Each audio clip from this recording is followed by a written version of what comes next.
That came This is how we're starting the actual live stream. I'm glad you brought up Tommy Boy because that reminds me of a story of something that happened to me recently.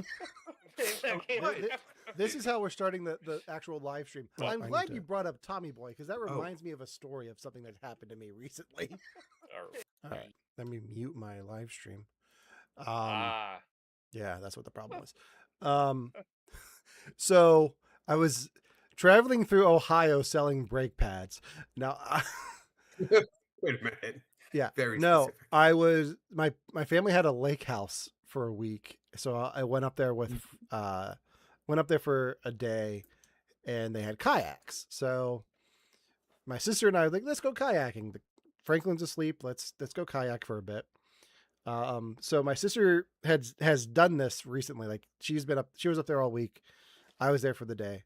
So she gets in her kayak and has her husband push her into the water.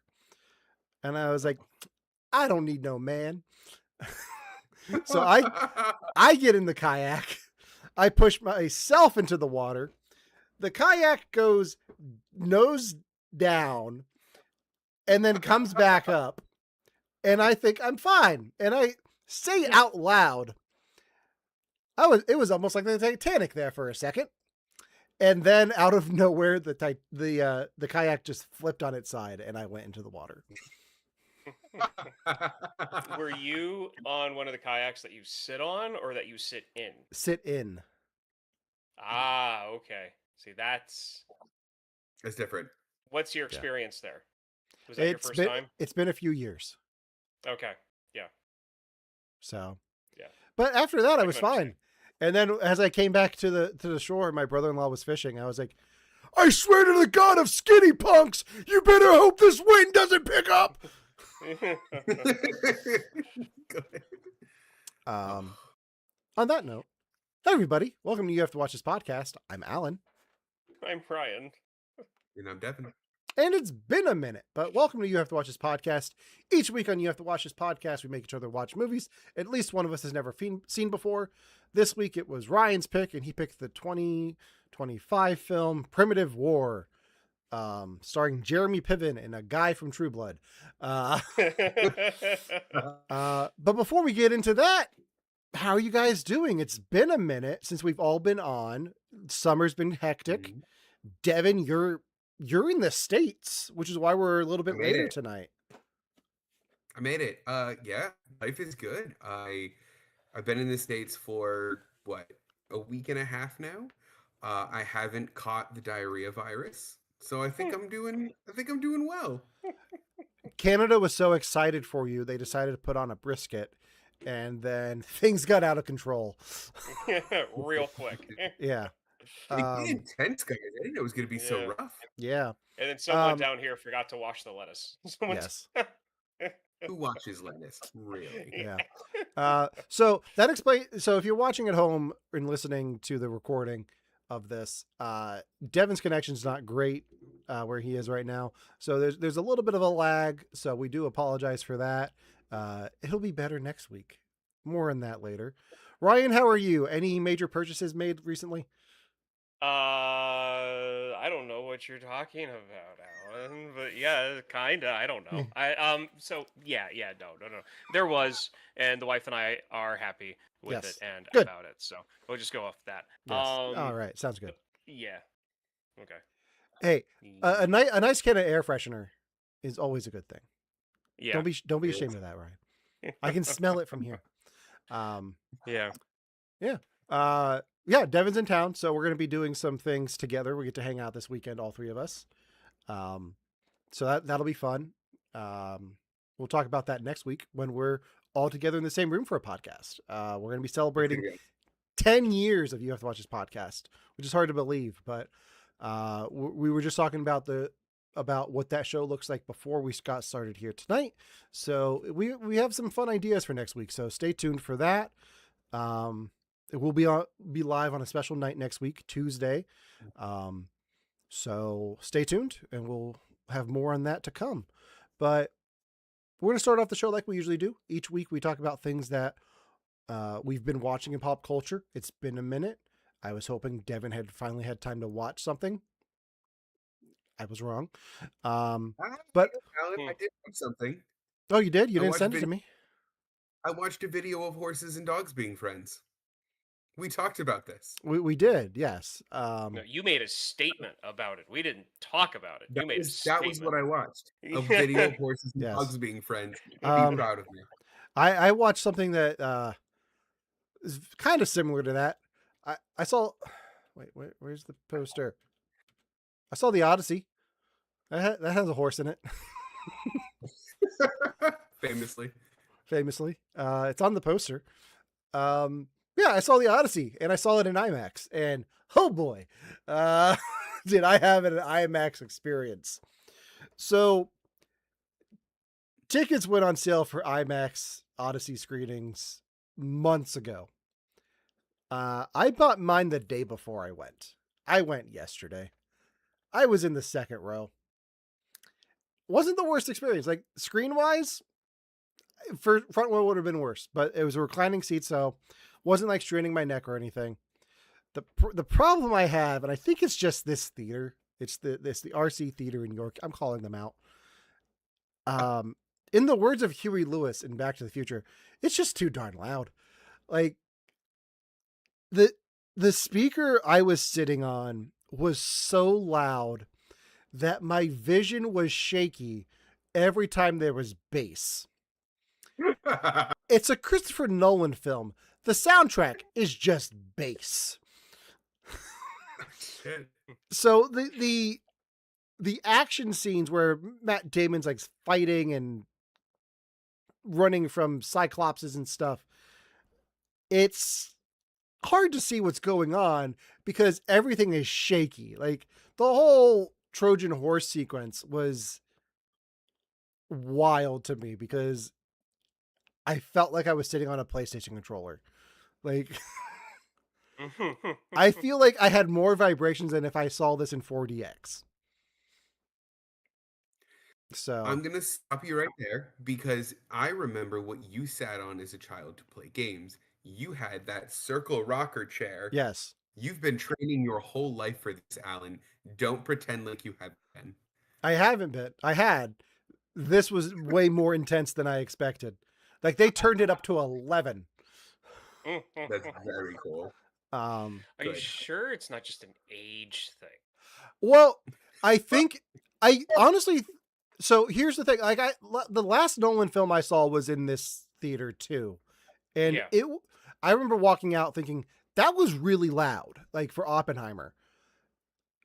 I don't know if it's just Nolan doesn't know how to mix sound, or if it's this theater just cranks the Nolan stuff up too loud. Okay. Like when it's loud, it was really loud. But a lot of I still enjoy the movie. Like it's still great.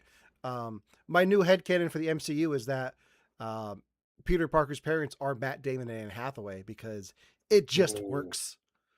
So Matt Damon's great, and everyone is great in this.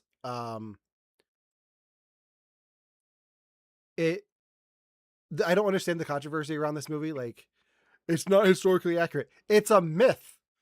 Like, right. It's mythological. Like, it's not like You don't. yeah. You don't understand the controversy around it because we're all intelligent and know Yes. that it's a fictional story. Um, Like seriously. But like I always do, I like to read my letterbox reviews on the show to Yes. describe what I thought of the movie. My letterbox review for this was, let me pull it up. I should have had this ready to go. That's on me.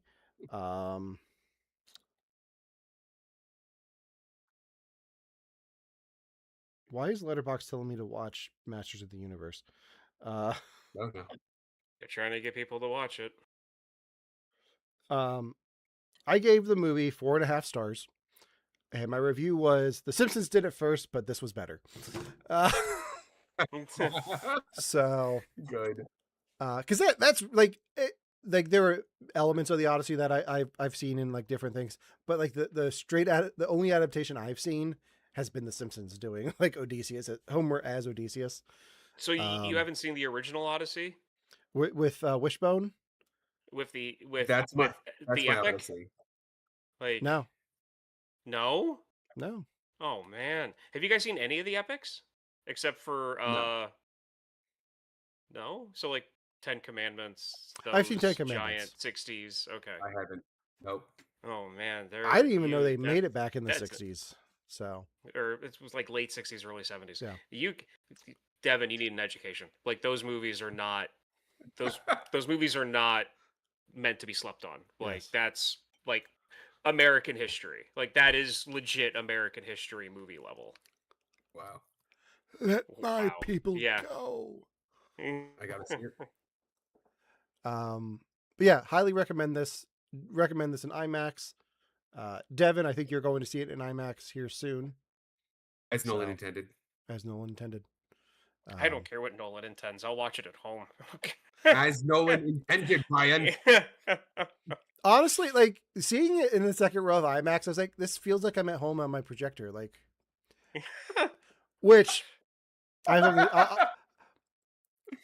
I I have something to tell you after the show. I'll tell you guys something after the show. Okay.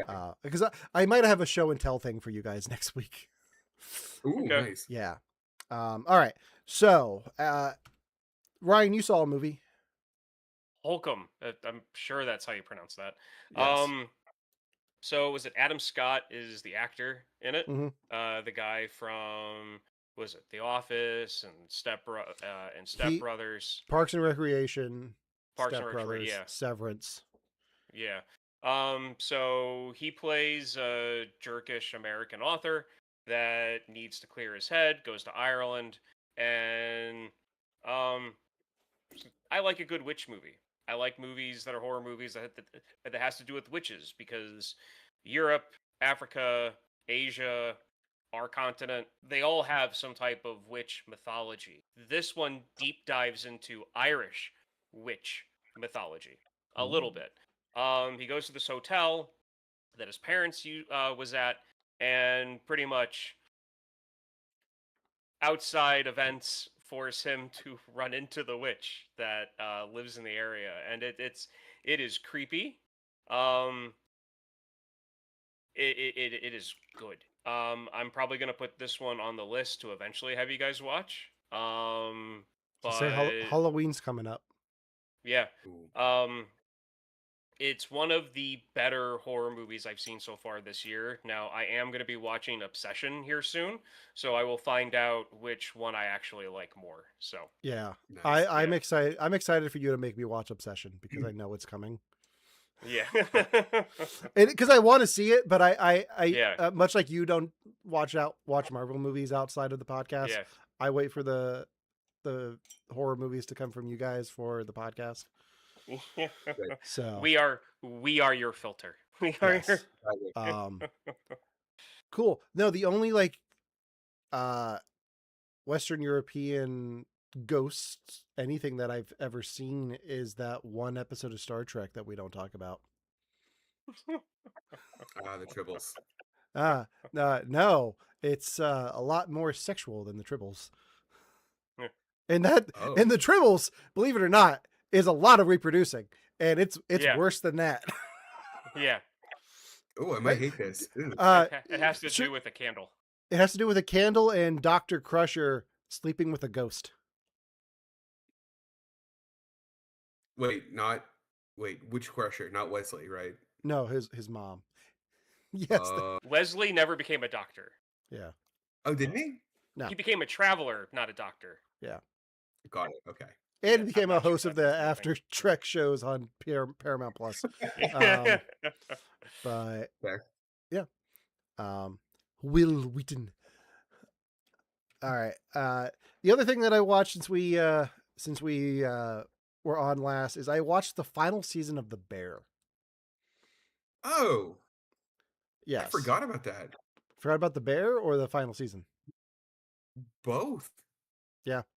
So Devin, in the UK, is this one of the shows that you're behind on because you live in the UK?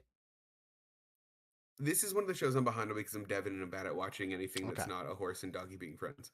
Okay. The final season, I'm going to compare it to a show. I'm going to compare it to two shows.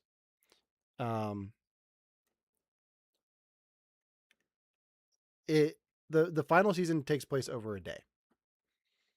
So kind of like 24, but more like the pit. It's not exactly in real time.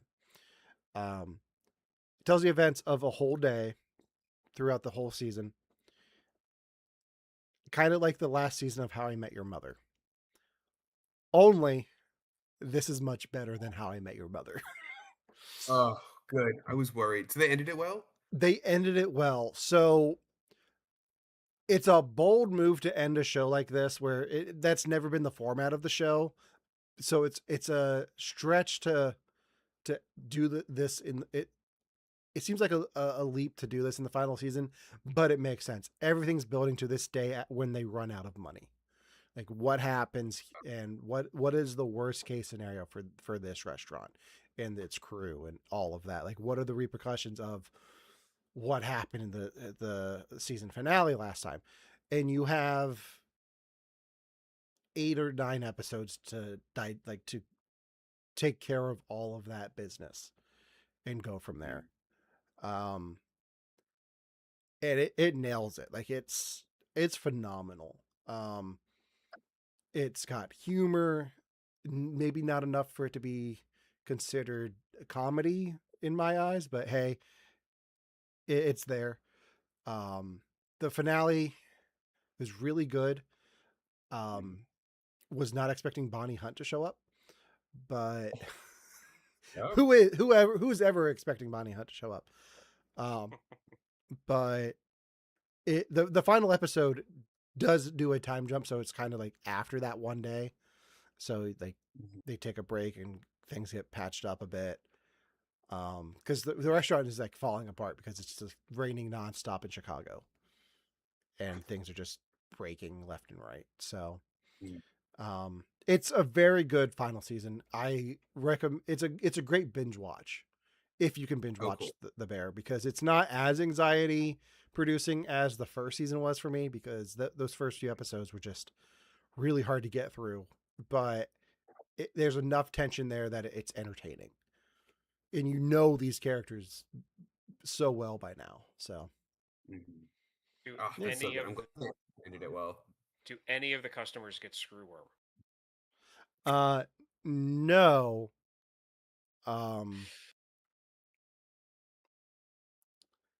But they Sorry. do get peed on by the Red Hot Chili Peppers tour bus. Ooh, okay. Oh, so they're referencing what That's happened with Dave Matthews Band. Yes. Cool. Yes. Yeah. I as soon as I said Red Hot Chili Peppers, like, nope, it was Dave Matthews. Alan, you know nope, it doesn't is. matter. Dave. Doesn't matter. Yeah, it was Dave Matthews Band, and it wasn't just pee, and it wasn't just.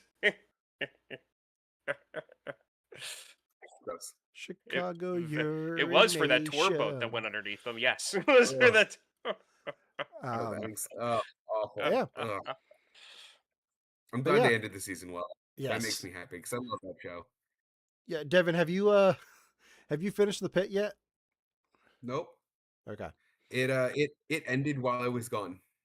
Okay. So the first week of July, this is pit related. Remember how on the show before we talked about how season 2 of the pit's set on the 4th of July in Pittsburgh, and that's also when they have the furry convention in Pittsburgh. So we're on vacation with my fiance's family, and her grandmother is like on her iPad reading the news, and just out of the blue, she's like, the furries are back in town. I was like, yep, it's their convention. And then I was like, oh no, she thinks I know too much about the furries in Pittsburgh.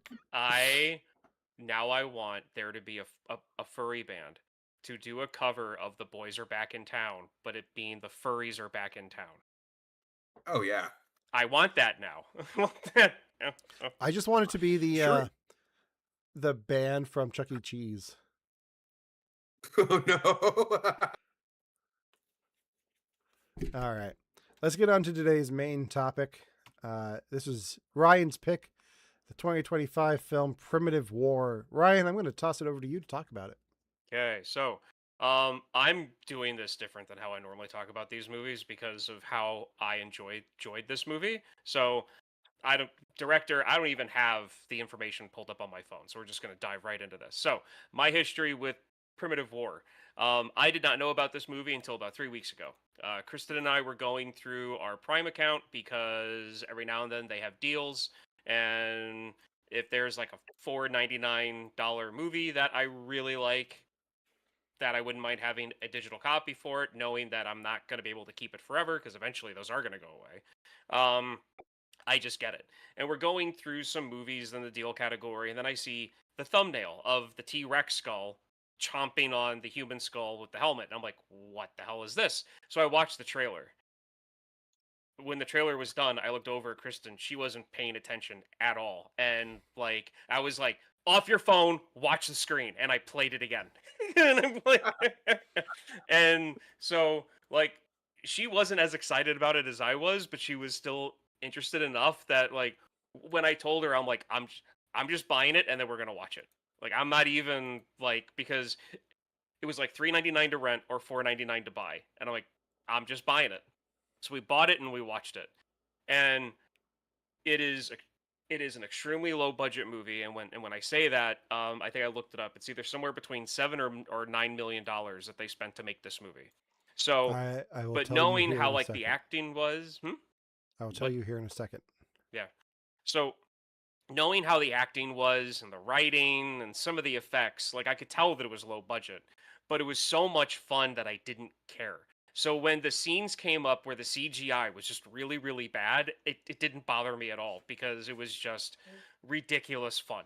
And I didn't even look up who the director was. I recognized some of the actors in it from like weird things. I couldn't place any of them, but I was like, they look familiar. They look familiar. I didn't care to look them up. But this movie in no way is polished. There are issues with it. I have issues with some of the lines because they are absolutely ridiculous. The writing sometimes doesn't make any sense. But oh my god, why didn't any major studio pick this up and polish it? Because the only reason why that this was released this way is because none of the major studios, because they're all one step away from being venture capital companies, didn't want to spend the money on it. Like, this is what people want. Could you imagine if this was like a $100 million budget for this? Like, Very good. oh, like, oh my God, this would have been amazing. Okay, so that's my 2 cents on this. You guys, Let what? me real Yeah, quick. Let me yeah, describe. Let me read the plot line as yes. listed on IMDb Yeah, for the viewers at home who probably okay, have not seen Primitive War. yeah. Vietnam, 1968. A recon unit known as the Vulture Squadron is sent into an isolated jungle valley to uncover the fate of a missing Green Beret platoon. They soon discover they are not alone because dinosaurs. Uh, Yep. Yeah, and yeah. Oh, one thing, because I know I'm gonna forget this, and we're just gonna talk and talk and talk, and I'm gonna forget to mention this. This movie is based off a graphic novel, which was based off an actual novel. So there was a book written, then a comic book, and then this movie. So there is a cult following for the book and the comic book, and I didn't realize there was like a subreddit for this until like 2 days ago, because I was trying to find something on it after I'd watched it for the second time for the podcast. That's literally all of the background I know about this movie. So, what did you guys think? I think looking at the images of the graphic novel, I would have liked that better. Are they cool? The artwork Yeah, the on this artwork's looks good. really cool. Like I might have to hunt this down and read it. Devin, you go first. All right, I'm gonna set a scene for you, right? Okay. Because I didn't just watch this movie. I was out last week in Washington, D.C. with my colleagues. I had a very long week. I have what some people might have considered to be COVID, if not just a really bad cold. All I know is that I sat down, nay, laid down, to watch this movie Monday night with probably the worst illness I think I've ever had in like 5 years of existence. Yeah. I was sweating. I was chilly. I was delirious.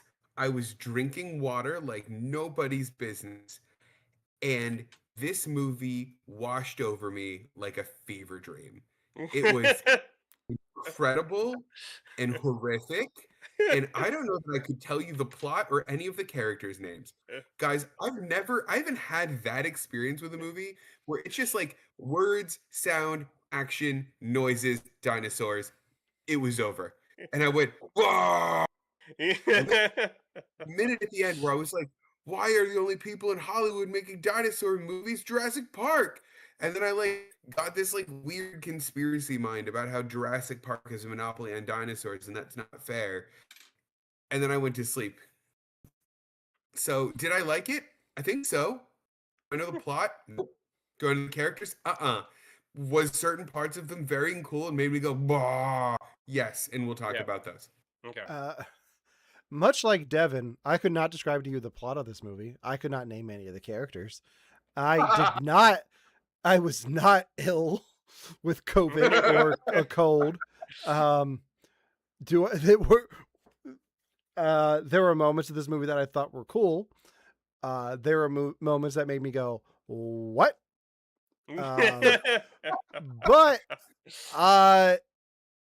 the concept's cool. And Yeah. as soon as I saw the Samuel Goldwyn Productions logo at the beginning, I was like, I know what kind of film this is. Not to say that their films are bad. I just know that they are a smaller studio. Yeah. They're one of the G's in MGM that broke off after the MGM thing. Tony Goodwin is a descendant of that family. The guy who played the bad guy in Ghost and the president on Scandal. But I've seen that logo on some of the screeners that I've done reviews for Victims and Villains.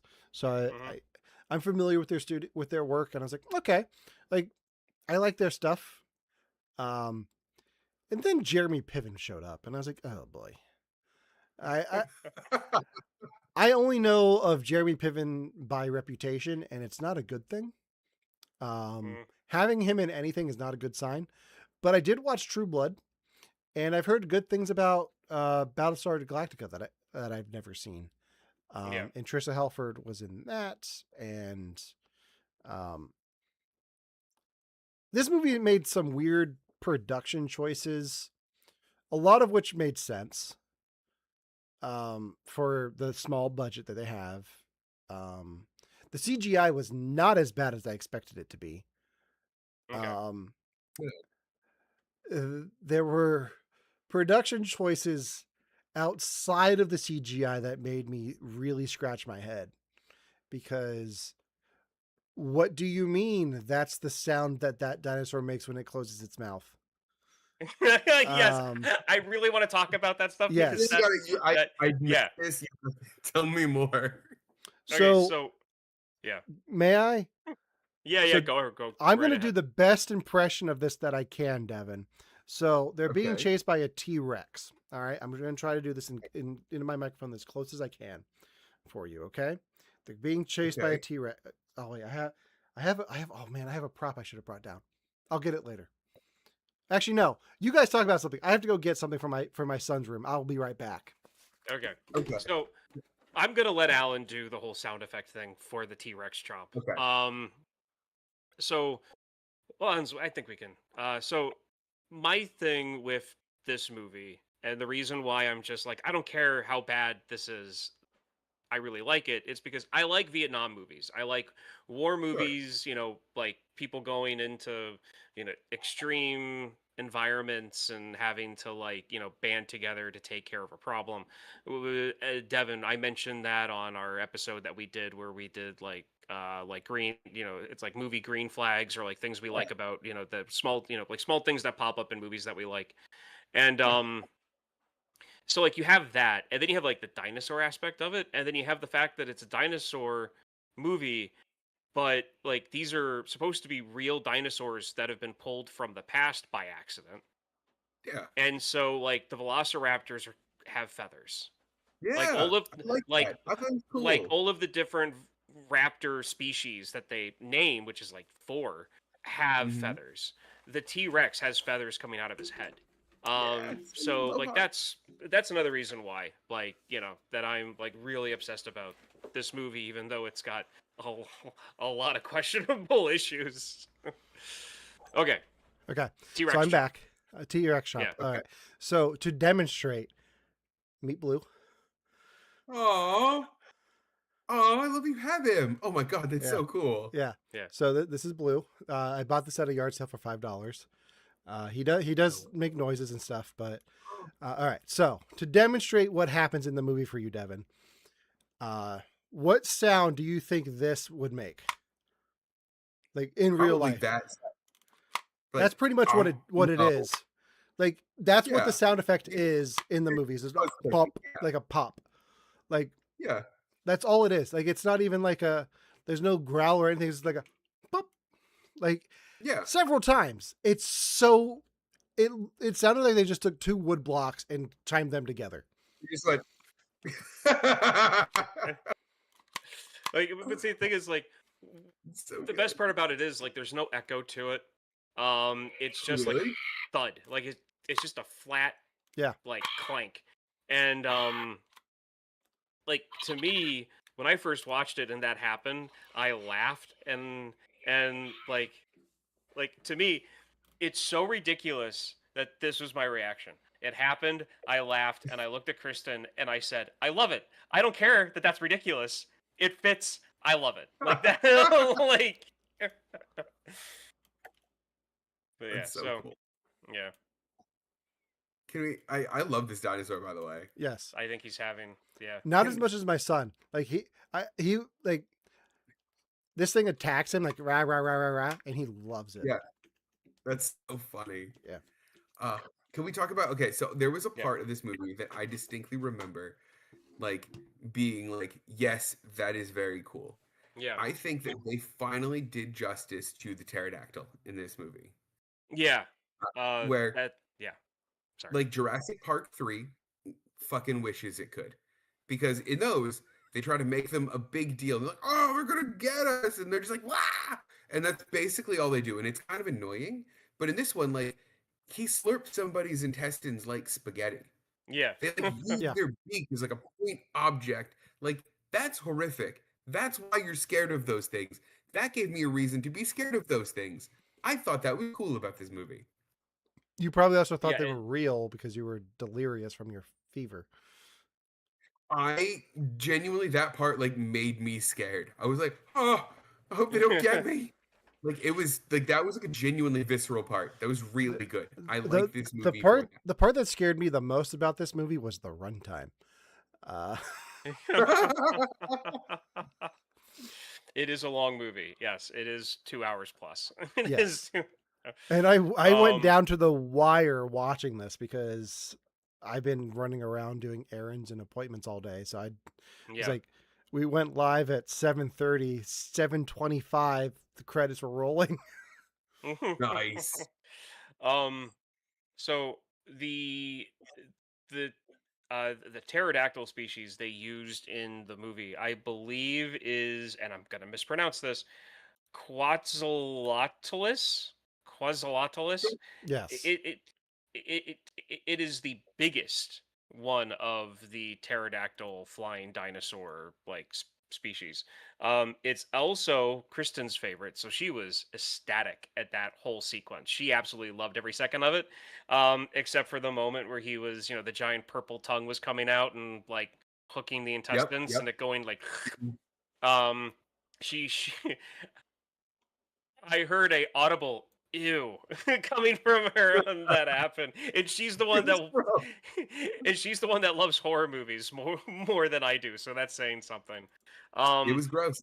but the Field Museum in Chicago has a Yeah. life-sized version of these on the second floor, and it's like sitting on the floor position, so like you can stand under it and like see how actually tall this thing is compared to you. The things are massive. Um, but yeah, so like those sequences is a perfect example of why I love this movie. Like, is there questionable dialogue? Like really goofy things being said? Yes. Does the spectacle overshadow it? somewhat. The, And that's basically the theme of the whole movie for me. the Of like every 4 to 5 minutes going, why did they write that sentence for that person to actually say? And then something ridiculous will happen 2 minutes later that makes me forget about it.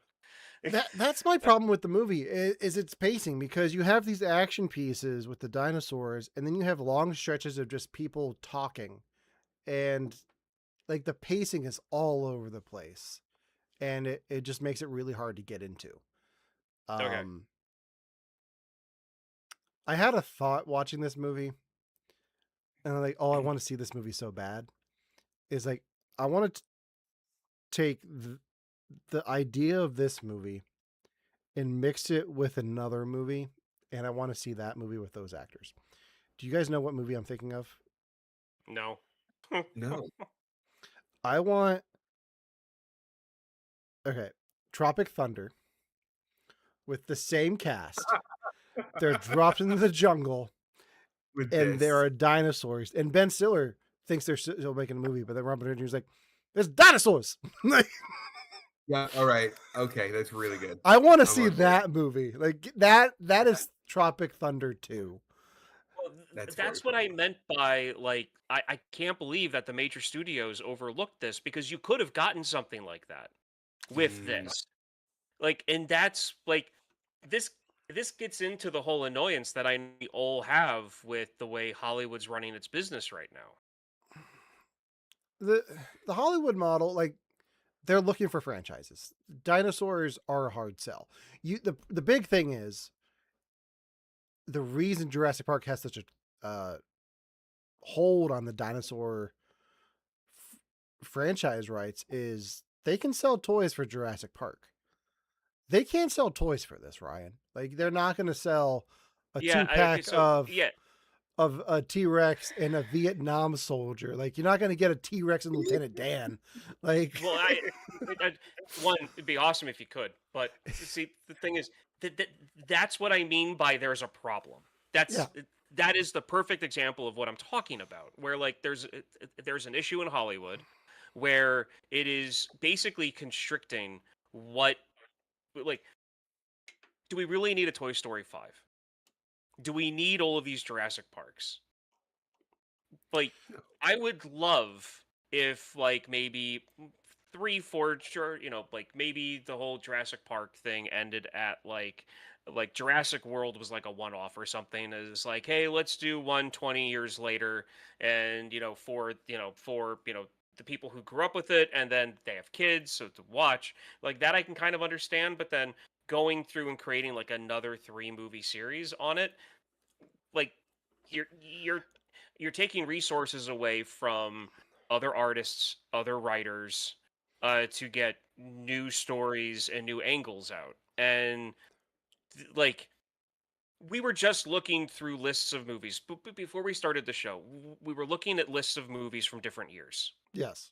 and like I'm just gonna throw this out there. Anyone out there listening, look up movies that came out in 1995. More than likely uh the the I the IMDb list for 1995 will be one of the first options for you to click on. Click on that and then just go through all those movies and see all of the small all of all of all of all of the non-blockbuster movies that came out in 1995 and how many of them are good. And if you're 45 or under, look at how many movies you grew up with. Mm. And like I feel like we're missing a lot of that level of movie now. Like, I have the list up from 2000, and I got to number 32 before I saw a comic book movie. Um, Right. and like where was it? Number 5, which was Gladiator, I guess would be considered a franchise now since they made a sequel. But that was the only one up until 33 with X-Men that was part of a Yeah. franchise. The I don't think I don't think big Marvel type franchise movies are taking away anything from smaller artists. There are still smaller artists able to do their tell their stories. The problem is the funding for the stories that they get to tell is so much smaller, and you have filmmakers relying on um, Indiegogo campaigns and self Yeah. fundraising and self distribution, and it's a it's changing a lot, and you have a lot of filmmakers getting away from the studio model, and the studio model is still changing. Like Marvel itself has changed a lot, where they laid off their whole production design team, all the people who make all of the production art, like in designs before the films go into production. Like that whole department was laid off. So Doomsday is Yeah. the last thing that they got to work on. So like when the first poster for Doomsday with all the characters dropped, I saw one of the artists posting, "This is the last film I got to work on at Marvel, and I cannot wait for you guys to see it." And it has me worried about where we're going for the future. And um but I when it comes to something as grand as this, I think having the right, like if Steven Spielberg walked into Universal with this script and said, "I want to make this movie," it would get made. I think having the right people behind it is the trick to get the studios to do it. I don't think it's the studios themselves. I think you have to have the right. It's such a weird game, and it always has been. Like you never know what's going to work. Like there's no Yeah. reason that Clerks should have worked. There's no reason that Pulp Fiction should have been as big as it was. But you had the right people. Realizing those examples, the right person was Harvey Weinstein. But um Yeah. better example, Marvel wouldn't work without Kevin Feige. There You you go. get you wouldn't George Lucas wouldn't have had the start that he did if it wasn't for Francis Ford Coppola. Like you get the right people backing the stories, and you're set. The problem is the studios are very nitpicky about what they want, and when it comes to dinosaurs, dinosaurs are for kids, and you have to sell toys. And if you can't sell toys with it, it's not going to get made. Why did And dinosaurs become for kids? and that's the same and that's the same mindset when it comes to animation, and and there's so many examples of how that line of thinking is incorrect, and yet Mm-hmm. it still doesn't change the fact that like animation at that level is still seen as like a child's medium. It's Animation irritating. animation's changing a lot though, because you look at things like Spider-Man, the Spider-Verse movies, and even K-pop Demon Hunters. Like there's a lot of animation that's not just for kids. I Oh think yeah. the studios are still aiming a lot of it towards kids, like the Stranger Things spin-off. That's aimed more for kids. But animation, I've seen a lot of great animation from filmmakers that isn't for kids, and I think that is Hmm. evolving a lot, and we're getting to the point where it's a lot more accessible for artists to do on their own. Like you don't need to buy $1,000 programs to do the animation. You can download Epic Games Store and get Unreal Engine and animate and create worlds like they do in the Mandalorian. Um, in there, Blender is free, and I've seen some great films made by students using Blender. There's a lot of great opportunities for animators, and I think one of the things I will say about this is this movie, going back to Primitive War, is the dinosaurs, for as low as a budget as this had, Yeah. looked pretty damn good. Like Yeah, I they look was, excellent. yeah, and they had feathers, Hmm. and it was like I was impressed. Like, and I guarantee that was probably done in Unreal Engine or Blender and took a lot of time. And you can see, like, from my aspect, like there are certain scenes like, okay, I know how long this is going to be a longer effect shot because we're up in the sky and the dinosaur's coming down to attack, and it's going to follow the dinosaur. Like that's Yeah. an effect shot that probably took months to make. And then there's the scene at the end where they're looking at all the dinosaurs down the hallway, and I'm like, okay, so they had a green screen at the end of the hallway that Yeah. they keyed the dinosaurs in on after the fact. Um, so they were It's a smart. good show. You have to be smart with how you use effects, and you have to know what you're doing. And I think they did it very well. I've worked Yeah. on films that have not known what they were doing with the effects, and like, oh, we'll figure it out later. Just Oh imagine no. this is on fire, this is destroyed. Um, we'll, the effects guy will figure it out later. You, I guarantee that this film had an effects person on set knowing what they were doing and getting Yeah. them I ready like for what was next. Okay. Um, yeah. Yeah. Okay. So one thing I wanted to point out, because I believe this might be a difference between you and I. So you're saying how like the pacing, how like you had these like action sequences with like the dinosaurs, and then you had these like scenes where it was just kind of like exposition. They were just talking to each other, and there were heavy tone shifts going Mm-hmm. on throughout the movie. Um, Maybe it might be my ADHD brain, but like that doesn't that doesn't jar me in any way. That doesn't seem like jarring might be the wrong word, but like it doesn't take me out of it. So I like those are the moments where like okay, so the action is done, but like I'm also invested in like okay, so why is this going on? So like I'm hanging on like everyone's word. the I think for me it was more like the dialogue was just so bad in those scenes that it Yeah, took me true. out of it. True. Yeah.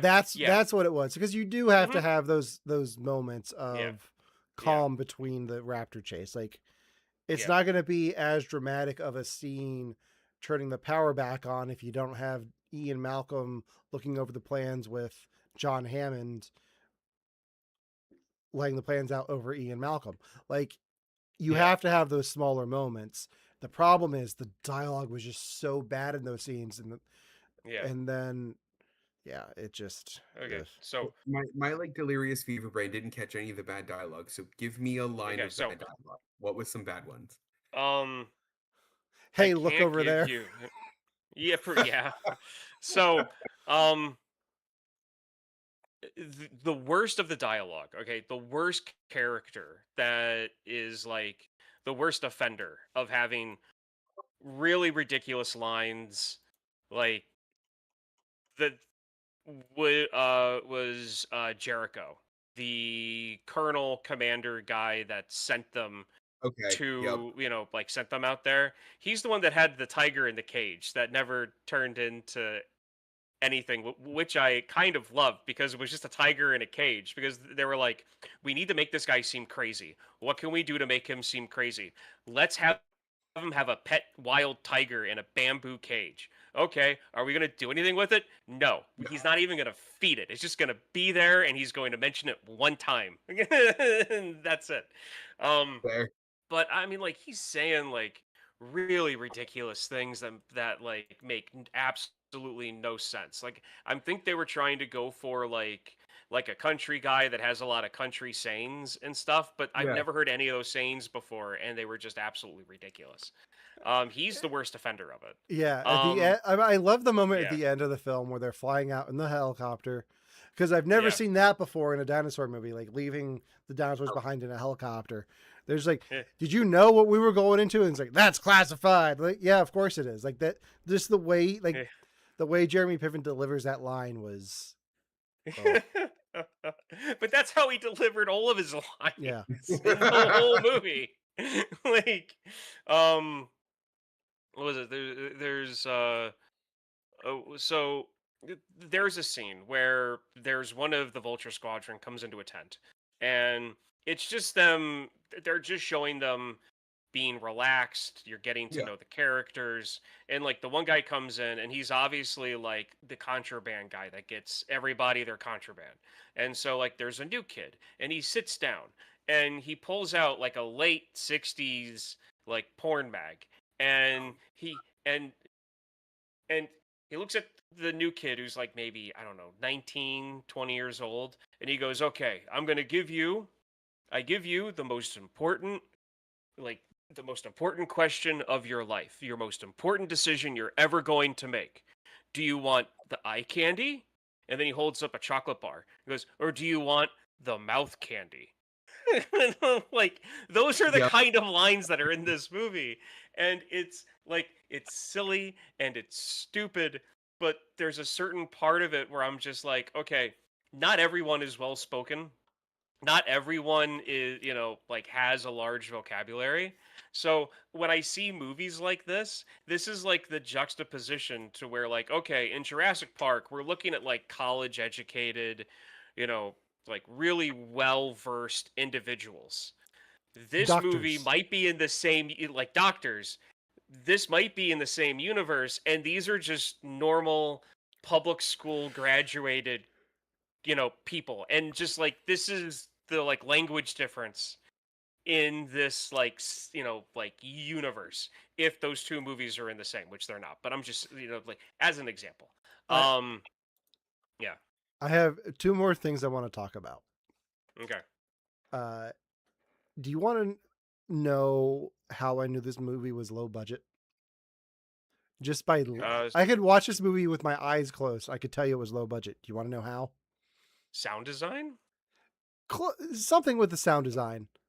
I mean, we already Music. talked about the music. The songs that were chosen. No, not the songs that were chosen, because they chose the stereotypical "Fortunate Yeah. Son," but they Yeah. didn't pay for the CCR version. They got John Fogerty's version. Yeah. Like they just like, we're not paying the CCR rights. We're gonna just pay John Fogerty for his version of the song, because I clocked that from a mile away. It's like, this is not the popular version. This is the cheaper version. Yeah. And then the one thing I liked at the end was the montage of the war footage with the dinosaurs. Yeah.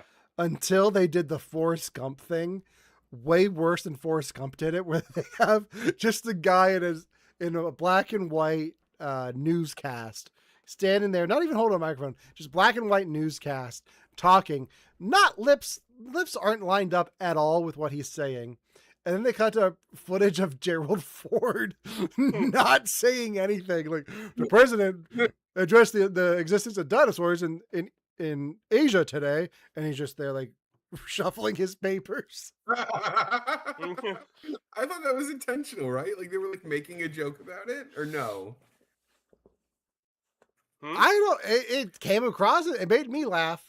Like, Maybe like I thought the deal was that like he didn't actually acknowledge it. I don't know. I was so fresh. I was like, that was a great joke. No, I I think that was like something that they were going to do more with, but I think Oh. that the way that I took it, because of how like this movie was done, they probably had this thing where they were supposed to have, because I think it was LBJ in that oh yeah, moment.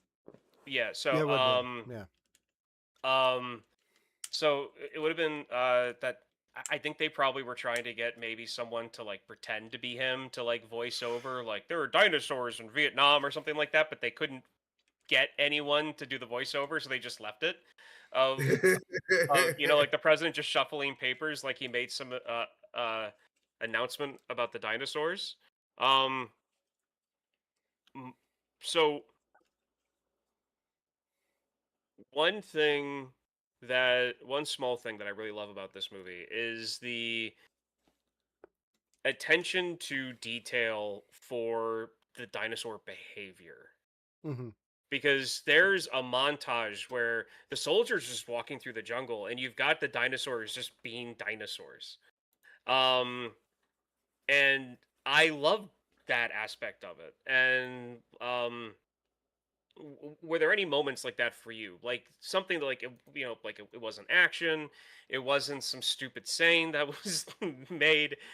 It was just a moment in the film where it was just like this is really cool. Just a small little thing that like really got your attention, even though it really wasn't supposed to. This Maybe is it gonna be was, so but yeah. stupid, and this was 100% me just not being in my right mind when they were walking over the hill with in the middle of a pack of Brontosaurus. Yeah. My stupid brain went, "That must be so relaxing." And like stuck with me. I'm like, I want to walk in a pack of Brontosaurus. Why am I not walking in a pack of Brontosaurus? Like that really stuck with me, and it was cool because Yeah. why would they be attacking, right? Like the biggest risk they have is being stomped on, and they won't Yeah. be. Exactly. Um, I like that moment too, and I was like, I like this is a cool moment to see on film, like just having people with guns walking through a field with dinosaurs behind them. It's like, well, Yeah. wait, I've seen that before, and it had Scarlett Johansson in it. So Okay. So one thing that I want to get to, this movie came out last year. I I think we're at the end. So I kind of want to go through what the actual plot of this movie is. So this is spoilers. So if you care to actually watch, like watch this movie, stop listening now because I'm going to go through it.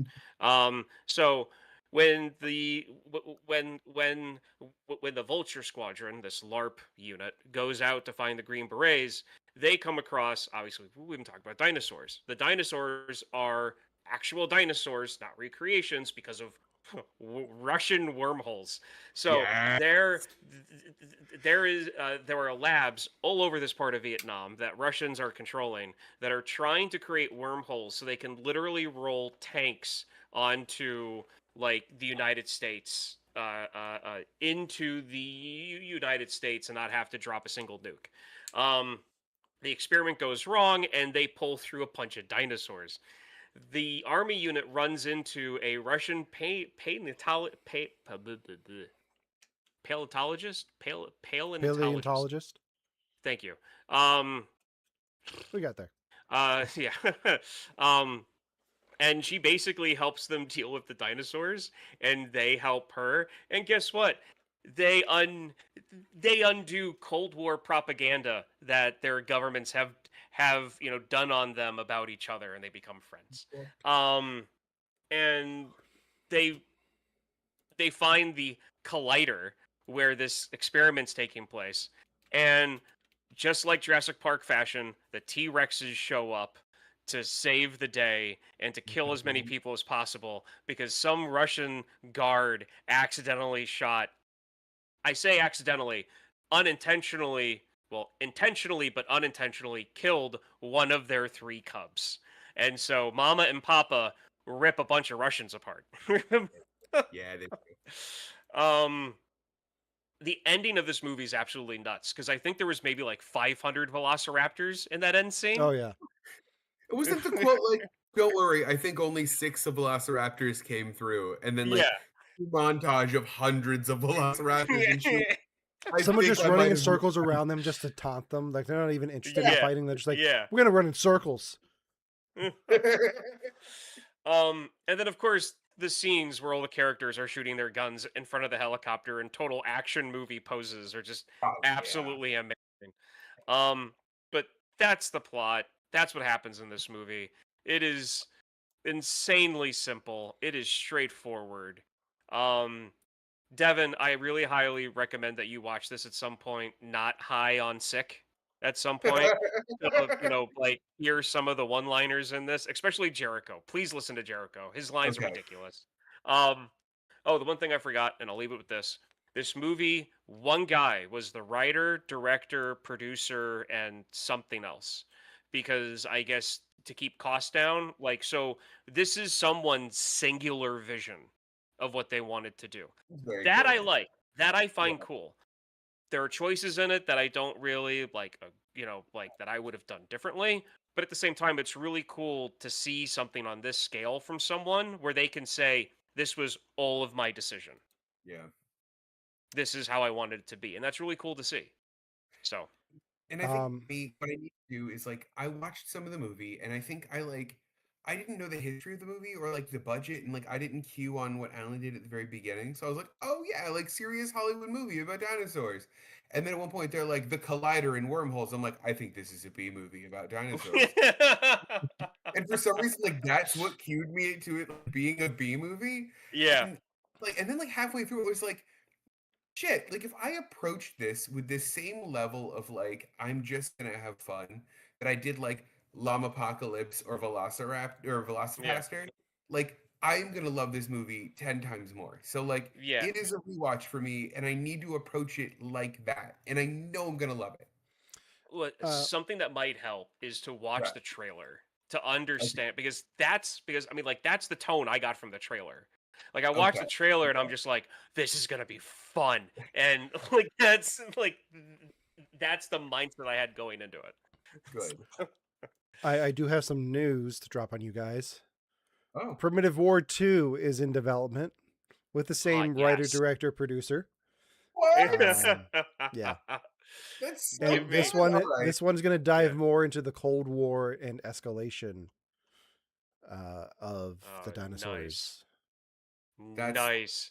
that's the natural place for this to go. Good. Yeah. As much as I complain about the bad writing and the bad dialogue, I want it to continue. I want it to be at this level Yes. throughout the whole thing. I really do. I kind of want them to do Yeah. like what Jurassic Park did in the books, and like the main soldier guy from True Blood dies in the movie, but then he's just back for the second one. Like, oh yeah, Oh, we thought he died, but he was kind of just like hiding under a leaf. Like he's all Amy right. Malcolm died, but actually he didn't. Like yeah. Devon, final thoughts? It's a silly fucking movie. I like Yes, it. it is. Yeah. It's a silly movie. Yeah. All right. I think that does it for this week's episode of You Have to Watch This podcast. Again, join us next week for our very special 10-year anniversary show. It'll probably be a bit longer than usual. We'll be in the same room. It's going to be a lot of fun. We'll be playing games. We'll be talking about movies. More to come on that this weekend. So tune in next Tuesday for that. In the meantime, for You Have to Watch This podcast, I'm Alan. I'm Ryan. And I'm Devin. And keep your dinosaurs out of my knob movies.